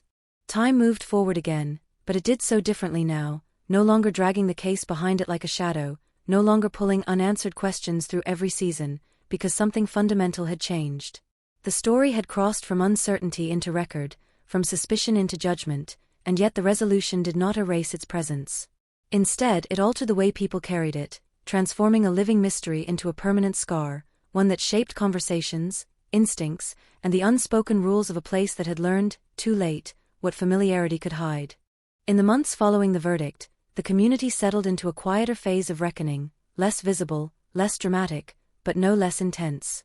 People talked less openly about the case, not because it no longer mattered, but because it mattered too much, because every discussion seemed to circle back to the same uncomfortable realization: the danger had not been a sudden intrusion, but a constant, woven into daily life so seamlessly that it had gone unquestioned. That realization was harder to live with than fear of an unknown attacker. It demanded introspection rather than vigilance, doubt rather than defense. The victim's story began to surface in new ways, less focused on the crime itself and more on the life that had been interrupted. Friends and distant relatives shared memories publicly for the first time, moments of laughter, small habits, gestures that never made headlines but defined who she had been. These accounts shifted the narrative subtly, pulling it away from spectacle and back toward humanity, reminding those who listened that the case was not an abstract puzzle finally solved, but the violent erasure of a person whose absence had echoed for decades. For investigators no longer assigned to the case, the resolution brought a rare opportunity to reflect openly on the process, on the choices made and the constraints faced in an era before modern forensic tools. They spoke cautiously, aware of scrutiny, but also candidly about the limitations that had shaped the early investigation, the missed opportunities that were not failures of effort, but of timing. Their reflections carried an undercurrent of warning, a recognition that countless other cases remained unresolved not for lack of truth, but for lack of means. The legal aftermath continued quietly, appeals advancing through higher courts with language far removed from the emotional gravity of the original trial. Motions referenced statutes and precedents, arguments framed in abstraction, as if the case were no different from any other. For those who had lived it, this procedural distance felt surreal, a reminder that the justice system, by necessity, reduces stories to arguments, lives to files, pain to paragraphs. It was efficient. It was necessary. It was never personal. Public attention waned, as it always does, drawn toward newer stories, fresher shocks, crimes that felt more immediate, more urgent. The case slipped out of headlines, then out of daily conversation, becoming something referenced occasionally, in documentaries, in retrospectives, in discussions about cold cases finally solved. Each retelling simplified it further, compressing decades into hours, complexity into narrative arcs, leaving behind a version that was easier to consume but less faithful to the lived experience. For the street itself, the resolution marked a slow, cautious return to something resembling normalcy, though the word no longer meant what it once had. Children played outside again. Neighbors lingered in driveways. Yet beneath these gestures was a new awareness, a collective understanding that safety is not a static condition, but an agreement maintained through attention, through willingness to question, through refusal to dismiss unease as paranoia. The street had matured, hardened by experience, less innocent but more honest. The house, once again, faded into the background, its significance diminishing as the years passed, though never disappearing entirely. It stood as a quiet witness, unchanged in structure, altered only by the weight of memory attached to it. Those who lived there learned to coexist with its history, discovering that spaces do not demand belief in their past, only acknowledgement. The walls did not speak. They did not accuse. They simply remained. In private moments, individuals who had known the neighbor struggled with a lingering sense of betrayal, not just by him, but by their own perceptions. They questioned their instincts, replayed moments when something had felt slightly off and had been dismissed, moments when politeness had overridden curiosity, when routine had smothered doubt. These reflections were not confessions of guilt, but acknowledgments of human limitation, of how easily danger can masquerade as normalcy when it wears a familiar face. The case also altered how law enforcement approached other unsolved crimes, reinforcing the value of preservation, of patience, of resisting the urge to close files prematurely. Evidence storage protocols were cited. Re-examinations encouraged. The story became an internal lesson, a reminder that time, while corrosive, can also be revealing, that advances in science can transform yesterday's dead ends into tomorrow's breakthroughs. Hope, tempered by realism, became part of the institutional memory. As years accumulated beyond the verdict, the emotional charge softened but never vanished, settling into something more reflective, more subdued. Anniversaries passed with less public acknowledgement, though some still marked them privately, lighting candles, pausing in thought, honoring a life that had once been reduced to a case number. Memory persisted, quieter now, but no less insistent. Occasionally, someone new to the area would ask about the story, sensing its presence without knowing its shape, picking up on hints in conversation, in tone, in the way certain names were spoken carefully. Longtime residents would decide in that moment how much to share, weighing the value of truth against the desire to protect the fragile equilibrium that had returned. Some told everything. Others offered fragments. The story lived on, fragmented, personalized, shaped by the teller's relationship to it. The broader implication lingered, a lesson that extended beyond one street, one town, one state. It spoke to the limits of perception, to the danger of equating familiarity with safety, to the uncomfortable truth that some threats are not sudden or obvious, but patient, quiet, embedded. It challenged the comforting narrative that evil announces itself clearly, reminding anyone willing to listen that it often does not. In reflective interviews years later, one investigator summarized it simply, without drama or embellishment, saying that the hardest cases are not the ones with the most violence, but the ones with the least noise, the crimes that slip into routine, that hide behind politeness and predictability, that wait for the world to look away. The case, he said, was never really about the evidence. It was about attention. About noticing what others overlook. As the Florida sun continued its steady rhythm, rising and setting over a street forever changed by what had happened there, the final shape of the story settled into place. Not as a triumph. Not as a cautionary tale neatly concluded. But as a reminder, persistent and unresolved in its own way, that truth does not always arrive on time, that justice does not always feel complete, and that the past, once awakened, does not return easily to sleep. And even now, long after the headlines have faded and the courtrooms have emptied, the echo remains, carried in memory rather than mystery, a low, steady presence that asks the same quiet question it asked from the beginning. How well do we truly know the lives unfolding just beyond our own front doors? The story refused to settle into history the way other cases eventually do, because even after verdicts and sentences and appeals filed in sterile language, the emotional residue lingered, stretching forward into years that had never been meant to carry it. The case no longer lived in courtrooms or police files. It lived in people, in the way they watched, in the way they listened, in the way ordinary moments acquired an extra layer of meaning that could not be peeled away. Justice had been rendered, but the consequences of waiting for it had not expired. As seasons turned, the community learned that resolution does not erase memory, it reorganizes it. What had once been an open wound became scar tissue, firm, sensitive, easily reminded of its origin. Conversations shifted from speculation to reflection, from who did it to how it had gone unnoticed for so long. That question proved harder to answer than the one the trial had resolved, because it required honesty not just about one individual's actions, but about collective assumptions, about the comfort people take in routine, in predictability, in believing that danger always announces itself clearly. You could hear that change in tone when long-time residents spoke, a caution woven into their voices, an awareness that safety is something maintained rather than assumed. Parents spoke differently to their children, not with fear, but with emphasis, encouraging awareness without paranoia, teaching that trust and attentiveness are not opposites, but partners. The case had become a lesson passed down quietly, stripped of its sensational edges, refined into something more practical, more enduring. For those who had known the defendant personally, the passage of time brought no clean reconciliation. Some held tightly to anger, to betrayal that never fully softened, while others drifted toward a more uneasy acceptance, recognizing that understanding was not the same as forgiveness. They revisited memories with a new lens, searching for coherence, for a version of the past that made sense, even knowing that such clarity was impossible. The mind, after all, resists the idea that the familiar can also be catastrophic. In professional circles, the case continued to circulate as an example, cited in conferences, training sessions, discussions about cold case methodology and the ethics of delayed prosecution. It was referenced not for its drama, but for its persistence, for the way incremental progress eventually overtook decades of inertia. Detectives spoke of it as a reminder that evidence does not expire, that patience, while costly, can still pay dividends when paired with restraint and rigor. Yet they also acknowledged what had been lost in the waiting, witnesses unavailable, memories blurred, opportunities missed forever. The victim's name, once confined to reports and headlines, gained a quieter permanence. It appeared on memorials, in private dedications, in moments of pause rather than public display.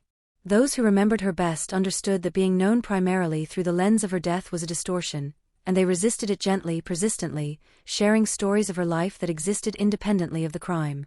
In doing so, they reclaimed a measure of agency from a narrative that had long been dominated by violence.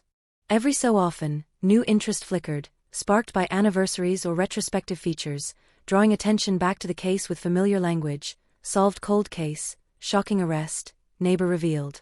Each resurgence felt slightly off to those closest to it, as if the shorthand used to describe it could never fully capture the lived reality of waiting, of uncertainty stretched across years. They watched these retellings with a mix of detachment and discomfort, aware that the story now belonged to the public in ways it never had before. The legal process continued its slow march in the background, appeals resolved, motions denied, affirmations issued in language that carried finality without emotion. With each procedural milestone, the possibility of reversal receded, replaced by a growing sense of permanence. The system, imperfect and deliberate, had reached its conclusion. There would be no new chapter written by the courts. What remained would be written by memory. On the street, small rituals emerged, subtle acknowledgments that life had moved forward without forgetting. Some residents planted trees. Others maintained flowers near sidewalks, gestures that meant nothing to outsiders but carried private significance. These acts were not about mourning alone, but about continuity, about asserting that the space could hold both history and renewal without being defined entirely by either. The house itself continued to age, paint fading, roofs replaced, interiors remodeled by occupants who had never known its past firsthand. And yet, even as its physical form changed, its symbolic weight endured, not as a warning sign, but as a reminder of how easily significance can be hidden behind normalcy. It stood as evidence that places, like people, can carry layers invisible at first glance. As technology advanced further, new cold cases were reopened, new arrests made, new stories told, and each time, echoes of this case surfaced, comparisons drawn, patterns noted. The idea that a crime could wait decades to be answered no longer felt extraordinary. It felt expected. That shift, subtle but profound, reshaped public understanding of justice, extending its timeline, complicating its definition. For some, the case inspired renewed faith in perseverance, in the notion that truth can outlast concealment. For others, it reinforced skepticism, highlighting how close the story had come to being lost forever, how much depended on chance, on preservation, on the unpredictable convergence of science and will. Both interpretations coexisted, unresolved, reflecting the dual nature of the outcome itself. In quieter moments, those who had lived through the entire arc found themselves returning not to the end, but to the beginning, to the sense of wrongness that had hung in the air before anyone knew why, to the half-open door that had marked the boundary between normalcy and rupture. That image endured because it captured the essence of the case better than any verdict ever could, the moment when something familiar revealed itself as irrevocably altered. Years later, when asked what lingered most, one resident described it not as fear, but as awareness, a sharpened sense of attention to the ordinary, an understanding that safety is not the absence of threat, but the presence of care. That perspective, shaped by experience rather than theory, became the quiet legacy of the case, its most enduring impact. The Florida heat still pressed down on the neighborhood each summer, unchanged, indifferent, casting the same long shadows it always had. But the people beneath it were different now, carrying a history that had taught them to look twice, to listen longer, to question gently but persistently.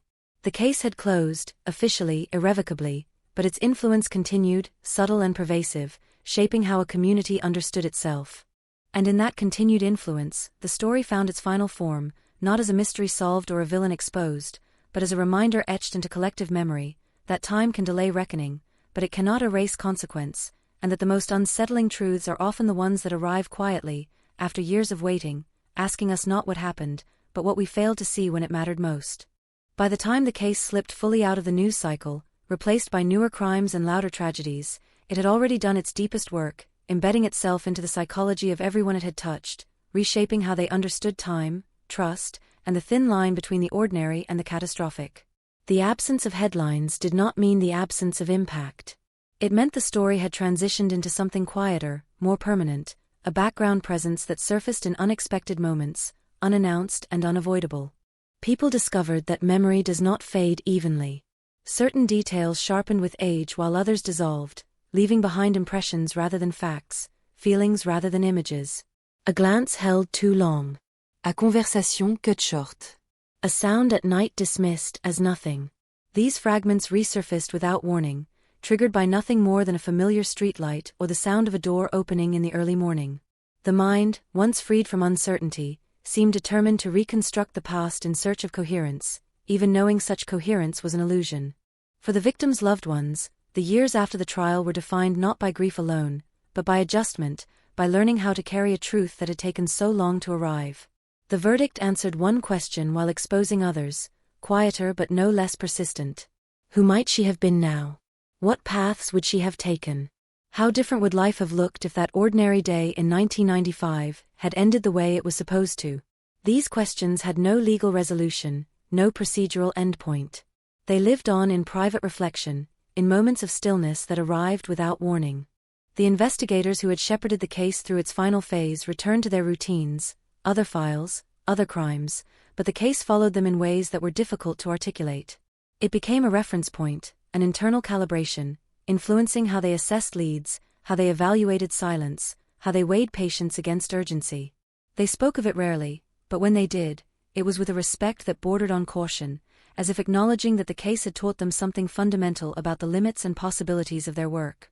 In training rooms and quiet conversations, it was cited not as a triumph, but as a warning, a reminder that justice is vulnerable to time, that every unsolved case exists in a fragile balance between preservation and loss. Evidence, they emphasized, must be treated as a future conversation, not a relic of the past. Because science évolue. Witnesses change.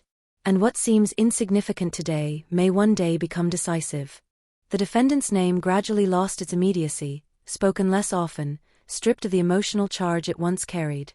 In official records, it remained fixed, attached permanently to a crime that defined the end of his story far more than the beginning.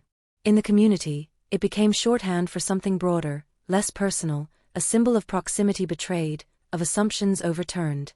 People referred to him obliquely, rarely directly, as if naming him too clearly risked reviving discomfort they preferred to keep contained. The street itself continued to age, houses renovated, families replaced by others who had no personal memory of the events that once defined the area. Children grew up hearing fragments, half-stories passed down cautiously, sanitized of detail but heavy with implication. They learned that something had happened here, something important, something that changed how people thought. They did not need to know every detail to absorb the lesson. The atmosphère carried it forward. Occasionally, someone would ask why the case still mattered now that it had been resolved, and the answer, though rarely stated outright, lived in the collective response. It mattered because it revealed how easily certainty can be constructed from habit. Because it showed how danger can coexist with normalcy without announcing itself. Because it demonstrated that time, often assumed to be the enemy of justice, can also become its most unlikely ally. In academic circles, the case appeared in studies on delayed prosecution, memory reliability, forensic evolution. Scholars debated its implications, dissected its timeline, argued about thresholds of proof and the ethics of revisiting lives so long after the fact. These discussions were abstract, theoretical, necessary in their own way, but far removed from the lived reality of those who had waited decades for answers. The gap between analysis and experience remained vast, unbridgeable. As anniversaries came and went, marked quietly if at all, the case settled into a rhythm of remembrance that required no ceremony. Some paused privately on the date it happened. Others marked the date of the arrest instead, seeing it as the moment when time finally shifted direction. Both were valid. Both acknowledged that the story had more than one beginning, more than one ending. The house, once again, stood at the center of these reflections, not because it demanded attention, but because it absorbed it. People passed by without stopping, aware without staring, understanding that places do not choose their histories. The house had become a silent witness to the passage of time, its walls holding nothing but echoes imposed by memory, by narrative, by the human need to anchor meaning to physical space. As the years added distance, some began to speak of forgiveness, not in a moral or religious sense, but as a psychological necessity, a way to release the hold the case still exerted over their thoughts. Forgiveness, they learned, did not mean forgetting or excusing. It meant acknowledging the limits of control, accepting that some outcomes arrive too late to feel satisfying, yet still demand recognition. This, too, became part of the case's legacy. For newer residents, the story surfaced unexpectedly, often through casual conversation or offhand remarks that hinted at something deeper. When they asked, longtime neighbors gauged their curiosity carefully, deciding how much to reveal. Some told the full story, believing that truth, even uncomfortable, was worth preserving. Others offered fragments, allowing the past to remain present without overwhelming the present. In this way, the story adapted, changing shape without losing its core.